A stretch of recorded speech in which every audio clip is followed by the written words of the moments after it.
Magandang umaga po sa ating lahat mga kabayan. 11:30 po, almost tanghaling tapat po mga kabayan. Nandito tayo sa napakalamig at napakatahimik na huni ng ibon ang iyong maririnig dito sa kapaligiran mo mga kabayan. Nandito tayo nag-iingay, tabi-tabi po mga Anito, Anita, no? Ay dadaan lang kami, mag-iingay lang kami saglit, uuwi at aakyat din po kami.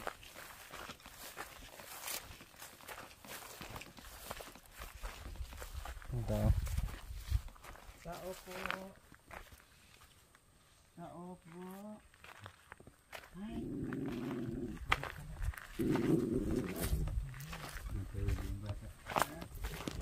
Natutulog. Nasaan si misis mo? Nasa baba po. Anong ginagawa? Ano po? Naglalabada po. Kaninong damit? Kay kapatid na po. Sarap naman dito ko tumambay. Ay, ang sarap tumambay dito mga kabayan. Grabe ang init. Naninibago tayo sa paglalakad natin ngayon sa kainitan. Dahil ilang linggo o halos isang buwan po yung puro ulan. Tapos ngayon uminit kaya naninibago na naman yung balat natin sa init. Ang sarap ng higaan nila mga kabayan. Oh. Bulong o daon ng saging. Lamig. Wow, ang sarap naman kuya. Oh. Anong kinain mo? Alam ko na pala. Saging. Saging po. Nilaga? Oh, sabi ko na. Mayroon po siya. O sabi ko na nga ba, nilagyan to ng asin, bitsin, lara. Wala po. O wala nang lara. Saging ang kain, ang tanghalian nyo? Ha? May ano naman po. May bigas po. O bakit saging ang kinain? Hindi po, may ano po. Para tatagal ang bigas. Oo. Oh, inuunti-unti. Wow, ang sarap naman ng papaya. Ang pala. Ang pala. Dahan-dahan natin sa busis natin kasi may natulog ko. Si Mrs. mo umuwi na para kumain? Nasa baba po. Mamaya pang uwi. Mga anong oras? Mga ano po. Mga walang isang araw. Mamaya-maya din. Oras. Mga ano. Pero hindi pa kumain yon. Malamang uuwi yun. So habang naglalabas si Mrs. mo, ikaw naman ang nag-aalaga kay sa anak mo. Ayan yung nanay na po. Iyak sa kanya yung bata. Bakit? Ikaw talaga nag-aalaga? Gusto niya ikaw? Oh, makapapa pala. Ano yan, lalaki, babae? Babae po. Oh, makapapa. Wow, so nagtutulungan pala talaga kayo pag naglalabas si Mrs. nyo, ikaw naman nag-aalaga dito sa bunso nyo, sa anak mo. Pag wala, nasa trabaho kayo. Anong trabaho nyo, Kuya Ton? Ang trabaho namin po, nag-aalaga ng kambing po. Nasa inyo, nag-aalaga lang. Hindi, sa amin po yung kambing po. Pero pumupunta pa kayo ng ibang barangay? Pumupunta pa kayo ng ibang barangay para mag-alaga ng kambing? Hindi, alam na yung mga ano po, yung barangay. Ilang kambing alaga nyo? Ano lang po, 25 po. Wow, ang dami Sarili mong kambing? Opo. Ikaw talaga mismo ang may-ari? Hindi, yung tatay ko nandyan po sa ano po, sa so sinasamahan nyo lang sa pag-aalaga tapos may sahod ka? Opo. Ayun. Ano kaya natin tawagin si Ate Michelle? Maririnig ba ako pag tawagin ko dyan? Opo. Sige, kami na nga lang tatawag kasi baka iiyak yung anak mo. Ang sarap ng tulog niya. Kain ka muna. Sige, kumain ka ng saging. So ayan po mga kabayan, puntahan natin ngayon si Ate Michelle. Kasi hindi pwedeng iwanan yung bata, baka iiyak at matatakot sa atin. So tawagin lang natin banda rito. Ako, nandoon daw po sa inigiban din namin. Medyo malayo po yung mga kabayan. Maririnig kaya tayo. Woo! Woo! Woo! Ate Michelle! Ate Michelle! Ate Michelle! Ako, hindi pa. Baba tayo kunti.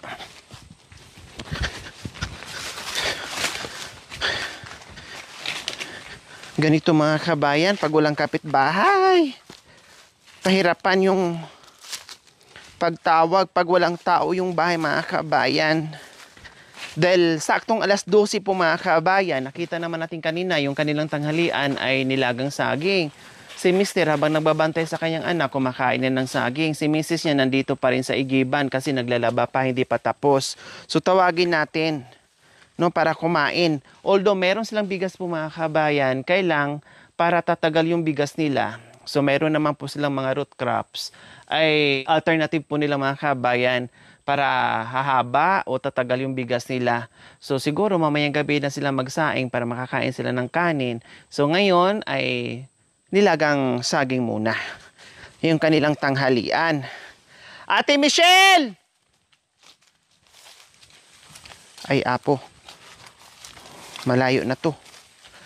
Ate Michelle! Woo! Maingay kasi mga kabayan kasi yung tagas ng tubig, shhh, ganyan. Kaya hindi tayo maririnig. Ate Michelle! Ate Michelle! Woo! Woo! Ate Michelle! Sobrang layo kasi mga kabayan, pagpantahan ko pa, tapos babalik na naman ako. Ito nga, medyo malalayo na rin yung ano ko. Tapos sobrang init, hiningal talaga ako mga kabayan. Nakakaramdam ako ng hilo. Ate Michelle!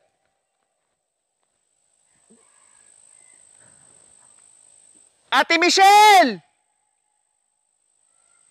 Yan. Uwi ka muna! Mikini. Mikini!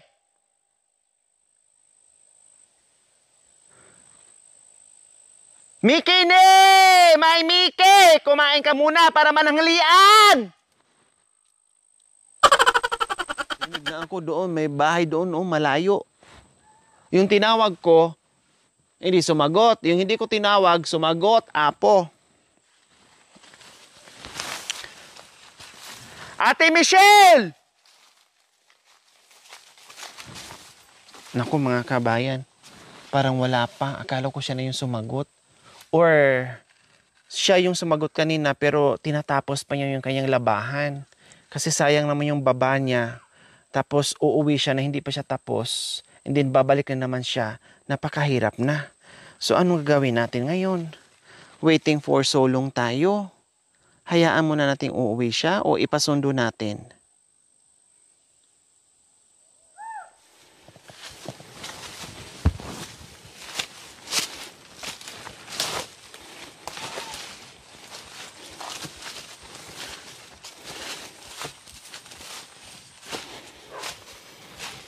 Kriton, walang sumagot.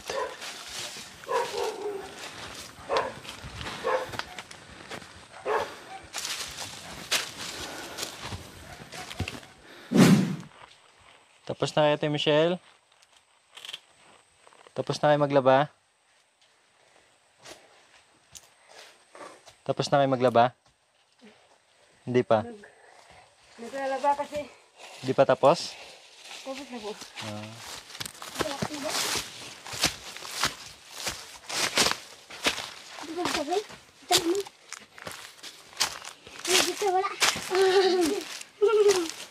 Sino kayo? Anong atin? Ha? Tulog ako, mga disturbo kayo, ano? Tulog ako. Ayaw ko muna tumanggap ng bisita. Bawal mo na ang bisita, ha? Balik kayo doon sa pinanggalingan. Lagyan mo muna ito ng ano, damit. Narinig mo yung sigaw ko? Hindi. Opo, pero Yung ginagawa. Minabadali mo. Pinasundo na kita sa asawa mo kasi akala namin wala ka. Sabi ko sa kanya, hindi ako kasi matatapos sa paglalaba ko po. Okay lang. Naantay naman namin kayo. O, tinapos mo muna. So, okay na. Wala ka nang balikan. Okay, sige. Magbihis ka muna kasi malamig. Sa wakas po mga kabayan, nakarating na rin sila. No? At nagaantay kami. Di bali, at least tapos na sila maglaba.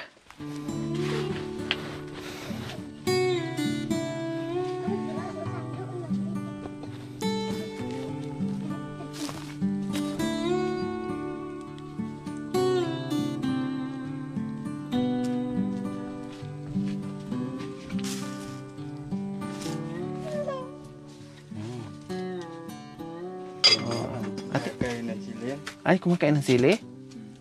Oh. Tapang Ang ganda ng mo, buhok. Ano mo nga, tanggalin mo nga yung ipit. Patingnan ko. Ang ganda, no? Ikaw ang anak. Sinong gumawa ang ganyan? Yung kapatid ko, yung bunso namin. Siya. Marunong siya. Maganda yung buhok mo. Ano pagkatirintas? Yung lalaki, marunong? Kumusta yung paglalaba mo, Ate Michelle? Okay lang po. Ha? Okay lang po. Pag napapagod po pag naglalaba. Nakakapagod talaga maglaba. Doon pa lang sa daanan nyo. Grabe na yung paakyat at saka pagbaba, di ba? Para matatanggal na yung mo. Yung mga daliri ng paa mo. Nagdadala ko ng yung mga galon. Mga dalawa anak magtatain sa dan. Pati yan, dinadala mo yan doon? Pinapasan mo? Pinupuno mo? Hindi, kapit na lang. Grabe ang lakas mo Ang bait ng asawa mo nakakatuwa kasi Hindi, nag-iigip siya pag wala siya ng sugat. Ang bait niya kasi nag-aalaga sa anak mo habang namang ikaw ay naglalaba. Kumbaga palitan kayo. Pag nagtatrabaho ko ng gandos po. Yun nga sabi niya. Akala ko yung kambal mo, dalawa dito. Ito lang anak niya. Sa pang-ilan mo nga siya? Pag tatlo po. Pangatlo? Namatay na yung isa doon sa po. Yung una? Yung pangatlo po. Hindi, yung una mong asawa buhay. Buhay po. Wala kang anak. Yung pangalawa namatay. Yung pangalawa namatay. Yung pangatlo, ito ngayon si Kuya Tonton. Anak niyo to isa. Yun nga sabi niya sa akin. Bali ilan lahat anak mo? Namatay sa namatay sa pagsiselos. Ayaw niya mag-ayos babae. Namatay sa pagsilos. Ano nangyari? Sumakay sa sasakyan po. Siya na lasing. Opo, negrasya. Na siya na putot yung ulo niya. Nagtali siya sa niya po, yung tali niya, yung damit. tapos? Siya ng motor. Sumakay. Nagpahila siya, parang ganon? Opo. Yung isang, hindi, yung nakatali dito. Yung lig niya, yung mukha niya nandito na. Grasya po doon sa sa highway ng Alaya. Then nagsilos sa'yo? Yung nagsiyalas po. Ayun yung ganyan yung sa bahay, meron na pumapasyal. Ng mga lalaki? Bakit? Nakita ka ba niya na may... Pag nagtatrabaho siya, pinapalis yung mga parang walang bagas po. Pinapaalis yung alin? Sabi niya, pag mayroong bakas dito, mamamatay ka sa akin. Tapos? Yung bakas yung mga bata. Namamasyal. Lagi niya akong pinagagalitan, tinatali. Tinatali ka rin niya? Nabugbog ka o hindi naman? Lagi niya akong pinapalo yung mga kung kahoy po. Pero hindi ko naman sinasabi sa tatay ko. Tinatago mo lang. Siyempre, problema ko naman yun. Pag sinasabi mo sa magulang, sabi niya, wala akong pakialamdan kasi hinahanap mo yun . Hindi ka naghanap Ginusto ng mo, babae. kumbaga. Ginusto mo. Ginusto mo yun kasi hindi ka naghanap ng mabait. Ibig mong sabihin, pinasok mo yung bilang may asawa, pinasok mo yung problema, lusutan mo rin na ikaw lang din. So, kumusta naman ang pangatlong asawa mo ngayon na si tatay ang may gusto na para mapangasawa mo? Okay naman? O pasaway? Mabait niya po naman. So, nagustuhan mo naman? Bali pala mga kabay, yung unang asawa ay ikaw ang pumili. Ayaw ng mga magulang mo, ginust mo kay sumama ka. Kay minalas-malas ka, ay binubugbog. Lasinggero, Isang giri po. siloso pa. Masipag naman yung pero siloso naman po sa.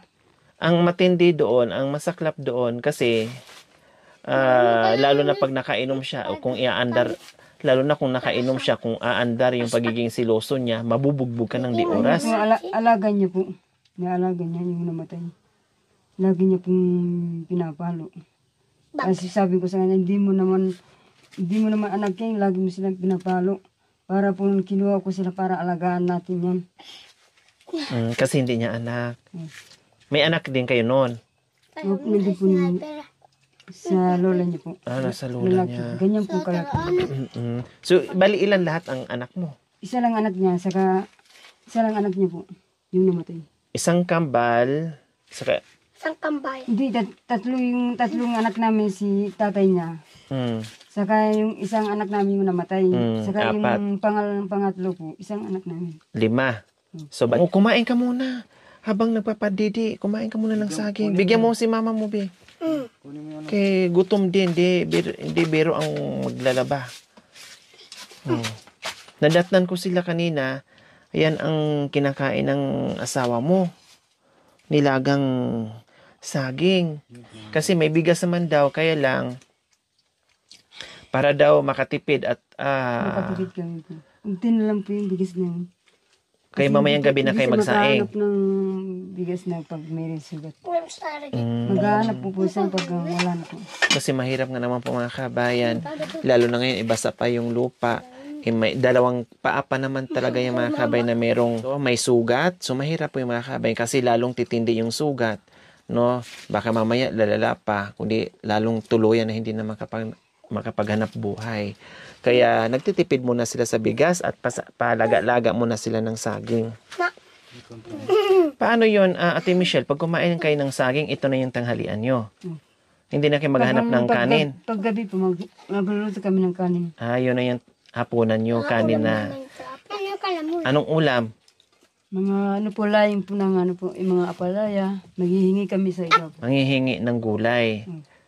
Para merong iuulam. Masarap yung palaya, igisa. Lalo na pag may itlog ba kayo? Yung mga yung mga puso po. Ayan, puso ng saging, ilaga, or igisa. Diba? Oh. Ipaksiw, isisig, masarap yun.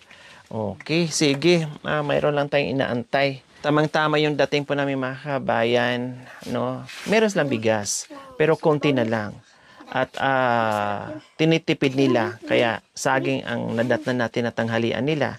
Kahit siya na mayroong anak na dumididi sa kanya, no, dapat ang kainin masabaw, masustansya, kumain kasi doble ang gutom dahil may dumididi sa kanya, no, and then gutom yung nanay, gutom din yung anak. Syempre, anong sisipsipin ng anak kung hindi rin maayos yung pagkain, no? Kaya tinitipid at nagtitiis na lang para kahit papaano humaba yung kanilang araw na natitirang bigas nila na nandito ngayon. Kaya tamang-tama po yung ating pagdating ngayon. Bago maubos yung bigas nila, makatanggap din po sila ng ating pagmamahal. Okay, so nagpapadidi pa kasi sa anak niya. Inaantay lang natin yung mister niya. Saka yung asawa ko nagpapasalamat sa Diyos. Nagpasalamat ko sa sa Diyos po. Binigyan niya ako ng mabait po. Yung hindi po na nasasaktan sa babae po. Opo, importante yun. Hindi nananakit, 'di ba? Walang bisyo, hindi pagutuman yung pamilya, hindi masipag, hindi tamad. Pero yung palawa kong asawa po, 2 taon na lagi wala kaping panganak po. Lagi niya po ako nang pinagsisilosan. Sabi niya po may lalaki po ako. Eh, sabi ko sa kanya, wala naman ako lalaki, ikaw lang yung mahal ko eh. Wala nang iba. Tapos ayaw Sabi maniwala. niya po, hindi ka magsisinungaling ganyan. Ikaw na nga inaalagaan ko. Naglalalat ka, hindi naman ako nalag. Siyempre nag-aayos po ako ng sarili ko po para hindi ko magawaya ng sarili ko po. Ayaw niyo makapag-ayos ako, hindi ako magliligo. Ayaw niyo po ganyan. Gusto niya mabaho ka? Gusto niyo rin yung makakulong ako sa bahay. Pag lumabas ako, pag galing siya sa trabaho, wala siyang makikita doon sa bahay yung Ng mga asawa niya. babae o lalaki o kaibigan. Ikaw lang mag-isa.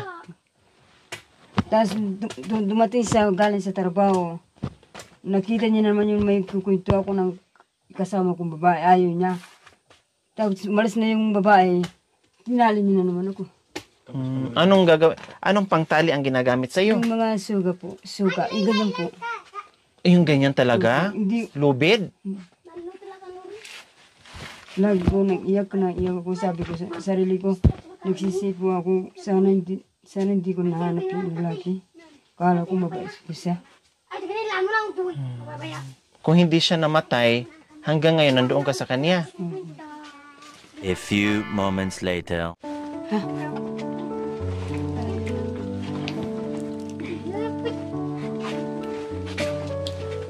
Okay, so ayan po, dumating na po yung ating pagmamahal para kay Ate Michelle and Kuya Tunton. Ayan, syempre may bigas, importante. At yung ating groceries. O, tinapay daw. Natuwa si Kambal. May tinapay. Nasaan yung inyong malunggay? O, kain mo na kayo ng tinapay. Ouch. Buksan.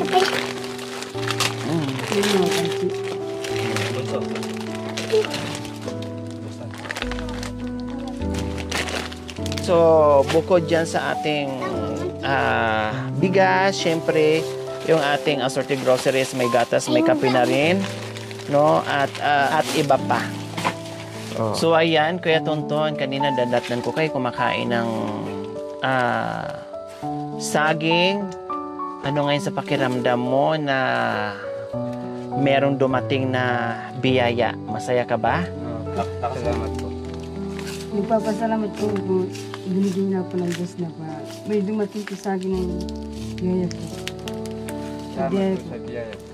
Ayan. So kayo naman ate, o alam mo bago kayo umalis, lagang saging ang kakainin mo sa pagdating mo galing naglalaba. Ngayon pagdating mo dito, hindi mo akalain na mayroon ka palang bisita at tagatid ng biyaya. Masaya ka ba sa pag-uwi mo na galing sa ibaba? Opo. Habang po naglalaba po, naramdaman ko kung may tumulong sa akin po. Para ako na masaya na may dumating po. Meron kayong parang kinakabahan habang naglalaba. Para akong ginagabahan.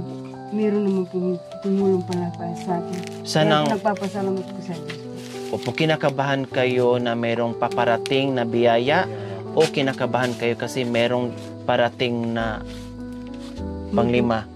May tumutulong po. Biyaya po. May parating na panglima. Palibag. Pangalit. Joke lang. So, siyempre, ang lalaki. Sabi ko nga, panglima lang. Dinugtungan po, panglalaki na. Siyempre, hindi napapalitan si Kuya Tonton kasi Kami kasi po, mga babae po, hindi marunong magluluko ng mga lalaki. Nasa lalaki lang po pagluluko. Okay lang sa akin po. opo, wala yun. Wala yun sa lalaki, sa babae kung gusto. No, kailan nagkataon lang siguro talagang yung asawa mo ay ganun siya sa iyo. At swerte mo na lang na naasawa mo ngayon ay si Kuya Tonton na masipag. Hindi naman po tumana na sakit ng mga babae. Pero yung pangalawa po, lagi niya po ako tinatali. Opo, okay na yun. At least, tapos na yun at eto na ngayon yung bago mong asawa at minahal ka na, hindi ka na sinasaktan, binubuhay na kayo ng maayos, pinapakain kayo ng maayos, kahit sa hirap ng buhay, hindi ka pinapabayaan. So, okay na. Kalimutan mo na yung nagdaan, ha? Para move on na lang kayong dalawa ni Kuya Tonton. Okay? Okay na po. Okay, sige, bukod pa yan, siyempre meron kayong pambili ng ulam. Salamat po. Bumili ka ng ulam na masarap. Anong paboritong ulam ng mga anak mo? Pusit sa talat. Mga talapia po. Pusit. Pusit. Opo. Tapos tilapia. Wow, Pero ang iba sarap. po, hindi ko kinakain. Yun lang. Yun lang ang gusto nyo. Ang sarap adobong pusit, no? Masarap pritong tilapia, no? Okay, sige, bahala kayo dyan. Basta kung anong gusto nyong kainin. Siyempre, magpapasalamat po tayo sa walang sawang pagmamahal from anonymous sponsor. Maraming salamat po sa inyong ginintong puso. Naway pagpalain po tayo ng Panginoong Diyos sa araw-araw. Naway ibigyan po tayo ng kalakasan ng katawan sa araw-araw. Naway ibigyan po tayo ng mahabang buhay pang sa ganun. Marami pa tayong matulungan na gaya nila. So mga kabayan, huwag niyo pong kalimutan, pakishare at subscribe sa aking YouTube channel, Lori Aquino Talita. Maraming salamat po. God bless us all. Bye. Okay, so mga kabayan, nadata namin sila kanina na saging yung kanilang niluto. Sabi ko, nakita ko yung ampalaya dyan, tapos may sardinas na dito. Nagkuha ako ng malunggay kasi gisahan ko sila ng sardinas na merong malunggay at ampalaya. Okay lang ba ton? Okay, magsaing tayo at magluto tayo ha, para makakain kayo ng kanin. Kasi pagod kayo, tapos si Kuya Tonton, pagod din, mukhang matamlay, mukhang gutom. Kaya magsaing tayo at kakain. Okay lang? Okay, sige. Magparingas ka, Kuya Ton.